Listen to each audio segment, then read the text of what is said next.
నమస్తే, welcome to ఏటీ. ప్రస్తుతం మనతో మాట్లాడడానికి మాజీ ఎమ్మెల్యే క్రాంతి కుమార్ గారు ఉన్నారు.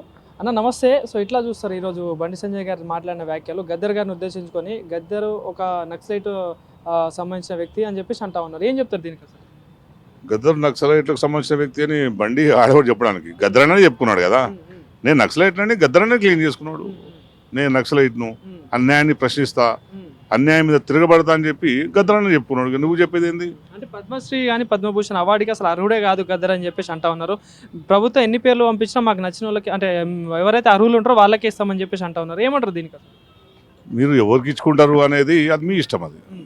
అది ప్రభుత్వం లెటర్ పంపించిందేమో.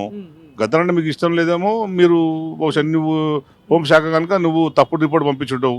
గద్దర్ అనేవాడు ఇంకా తుపాకి పట్టుకొని తిరుగుతుంటాడు అని నువ్వు పంపించినావు. బహుశా గద్దర్ అనేవాడు తుపాకి ఎప్పుడు పట్టుకోలేడు. నేను నక్సలైట్ల సిద్ధాంతం నేను నమ్ముతా అని చెప్పిండు. కొన్ని రోజులు పరిస్థితి బాగాలేక అజ్ఞాతానికి పోయిన తప్పించి బయట తుపాకి పట్టుకొని తిరగలేడు కదా. రాజ్యాంగం పరిధికి లోబడే పనిచేసిండు ఆయన. ఏ సిద్ధాంతాన్ని నమ్మినా కూడా రాజ్యాంగంలో ఉన్న పరిమితులకు లోబడైనా పనిచేసాడు. అంతే తప్పించి నువ్వు నేను నక్సలైట్ కనుక ఇయ్యను అని అనడానికి ఏం లేదు. మేము అదే చెప్తున్నాం. ఆయన కుటుంబం అడిగిందా నీకు ఏమని? ఆ కుటుంబం ఏమైనా వచ్చి నీకు రిప్రజెంట్ చేసి ఇచ్చిందా? మా గద్దర్ గారికి పద్మశ్రీ పద్మభూషణ్ వాళ్ళు ఏం అడగలేరు కదా. ప్రభుత్వం అడిగింది, గద్దర్ సేవలు గుర్తించింది. గద్దర్ ఎవరు, నక్సలైటా, ఇంకోటా అని నువ్వు అన్నావు కదా. ప్రజలు ప్రతి ఒక్కరు తెలుసు. తెలంగాణలో ఉన్న చిన్న పోరాడు కూడా తెలుసు. మా ఇంట్లో చిన్న పిల్లలు కూడా పొడుస్తున్న పొద్దు మీద పడికి పాట పాడుతుంటారు. గద్దర్ ఎవరో ఇక నువ్వు కొత్త చెప్పేది ఏముంది ఇంకా? ఎందుకంటే హోంశాఖ సహాయ మంత్రి ఇజ్జత్ తీసుకుంటున్నావు అనవసరంగా. సైకో లేక పిచ్చి పిచ్చి మాట్లాడి తలకాయ లేకుండా అనాలోచితంగా మాట్లాడి ఎందుకు అనవసరం పనికి వాళ్ళ విషయాలు మాట్లాడుతూ ఏదో ఊరికే రాజకీయాలు మాట్లాడుకో, రాజకీయ నాయకుని తిట్టుకో. కానీ గద్దర్ లాంటి ఒక మహాపురుషుణ్ణి గాయకుని పట్టుకొని నువ్వు ఇష్టమైనట్టు ప్రలాపనలు చేస్తే ఇది కరెక్ట్ కాదు. ఇది గద్దర్ అంటోడు కొన్ని సంవత్సరాలుగా తెలంగాణ నేల మీద, ఆంధ్రప్రదేశ్, భారతదేశంలో అన్ని ఉద్యమాల్లో గద్దర్ ఉన్నాడు. అన్ని ఉద్యమాలకు నేపథ్యం గద్దర్ నుంచి మొదలైంది. ఎవడన్నా పాట పాడితే ఆ పాట గద్దర్ పాటలు అంటారు తప్పించి ఇప్పుడు అంటారు. కానీ ఏ పాట వచ్చినా గద్దర్ పాట అంటారు.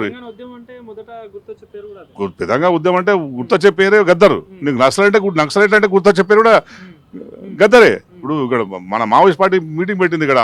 నువ్వు గద్దర్ మీటింగ్ అంటారు జనాలు, మావోయిస్టుల మీటింగ్ అనలేరు.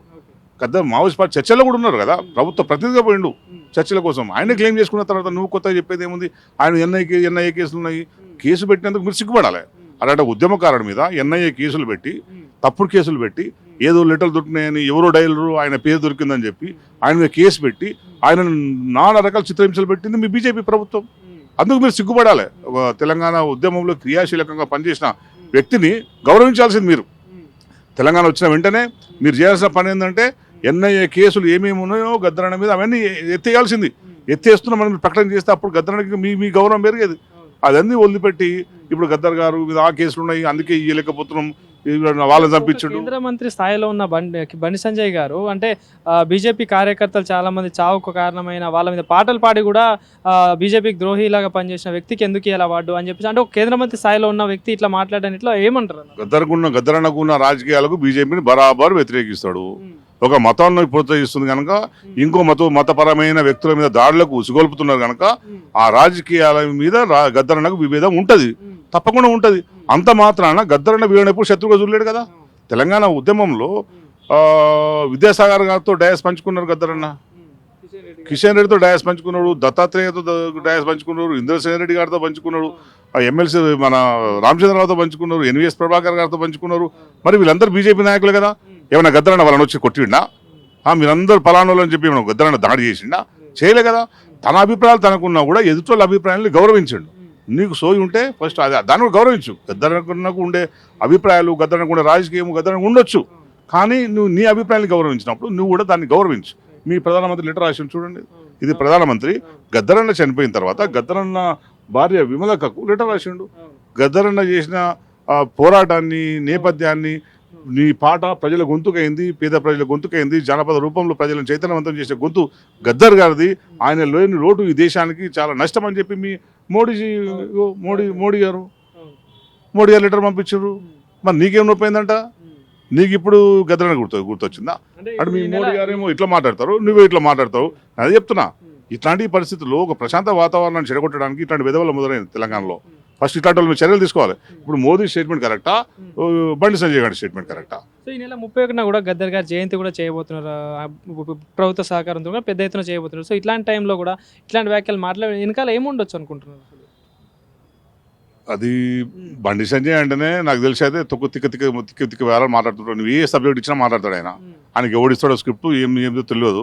దాని వెనకాల ఒక ప్లాన్ ఉన్నదా లేదా అనేది నేను కూడా స్పష్టంగా చెప్పలేను. ఎందుకంటే గద్దరన్న పట్ల గద్దరన్న తెలంగాణ ఉద్యమంలో కొంచెం ఐడియాలజికల్ డిఫరెన్స్ ఉన్నా కూడా తెలంగాణ వచ్చేసరికి ఆర్ఎస్ఎస్ నుంచి ఆర్ఎస్యు వరకు అందరూ కలిసి ఉద్యమంలో పాల్గొనాలని పిలిపించినవాడు గద్దరన్న. అదే మోటివ్స్తో పనిచేసుకుంటూ వచ్చాడు. సో అదే సన్నిహిత సంబంధాలు అందరితో ఉన్నాయి గద్దరన్నకు ఇప్పటికీ. ఎందుకంటే గద్దరన్న నాకు కొంచెం తన గురించి అన్ని విషయాలు నాకు మ్యాక్సిమం తెలుసు కనుక నేను చెప్పగలుగుతాను. అది ఎవరితో కూడా వ్యక్తిగతంగా వైరం ఆయనకు ఎవరికి లేదు. సో మరి ఇప్పుడు ఈయన మరి ఎందుకు చెప్పిండు ఏంది అనేది నాకు అర్థం కాల. ఇప్పుడు గద్దరన్న బతుకున్నప్పుడు ఎన్ఐఏ కేసు సరే అప్పుడు ఉండొచ్చు. గద్దరన్న కూడా నా మీద ఎన్ఐఏ కేసు ఎత్తయ్యి అని చెప్పి వీళ్ళేం బతినాలేడు కదా. ఆయనే ఫేస్ చేసుకున్నాడు. కోర్టు కొట్టేసుకున్నాయా, ఉన్న ట్రయల్ అటెండ్ అయినా ఏదో చేసుకున్నాడు. అంతే తప్పించి ఎవరికి వ్యక్తిగత లేదు. సరే దీనికి కుట్ర ఉందా ఏమున్నా ఈ వ్యాఖ్యలు మాత్రం చాలా గ్రహించదగ్గవి. ఒకవేళ ఈ వ్యాఖ్యలు బండి సంజయ్ అయితే కనుక బండి సంజయ్ క్షమాపణలు చెప్పాలి, లేదనుకుంటే బీజేపీ పార్టీ అయినా క్షమాపణలు చెప్పాలి. చెప్పకపోతే తప్పకుండా ప్రజలకు గద్దర్ ఎవరో తెలుసు, నువ్వు కొత్త చెప్పాల్సిన అవసరం లేదు. ఇప్పుడు సమయం లేకపోయినా రేపటి వచ్చే ఎలక్షన్లో ఆ ప్రభావం తప్పకుండా నీ మీద పడుతుంది. Thank you.